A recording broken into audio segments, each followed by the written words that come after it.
আমার লক্ষ্মী ভাইয়া আপুরা, আজকে আমি তোমাদের দেখাবো মজাদার কষা হাঁসের গোস্ত। প্রথম আমি পেঁয়াজটি দিয়ে দিলাম, দেওয়ার পরে সরিষার তেল দিয়ে এখানে এলাচ, দারচিনি, তেজপাতা ছিল সব দিয়ে তারপরে ভালো মতো একটু লাড়া দিয়ে দিব। দেওয়ার পরে এখন আমি মরিচ বেটে রাখছিলাম শিলপাটায়, এই শুকনা মরিচটা বেটে আমি রান্না করতেছি, তরকারিটা স্বাদ হওয়ার জন্য ভালো।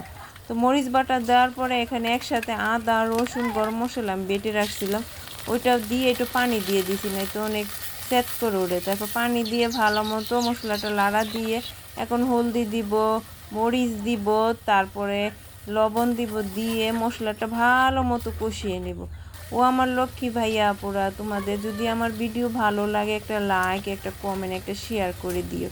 আর যদি আমার কথায় ভুল থাকে, আমার রান্নায় ভুল থাকে, তাহলেও কমেন্ট করে জানাইও। তো ভুলের ত্রুটি কেউ না, সবাই ভুল করে, ঠিক না? তো এই দেখো মশলাটা আমার ভালো মতো কষানো হয়ে গেছে একদম। তারপরে এখন আমি হাঁসের গোস্তটি দিয়ে দিব সবগুলো একে একে করে।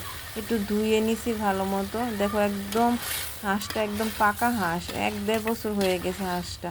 তা ভালো মতো কষিয়ে নিব। কষানোর পরে আমি ঢাকনা দিয়ে ঢেকে দিব। ঢাকনা দিয়ে ঢাকার পর আবার ঢাকনা উঠিয়ে দেখো কি সুন্দর কালার হয়ে গেছে। তো আরও কষাবো, যত কষাবো হাঁসের গোস্ত ততই কিন্তু ভালো লাগে।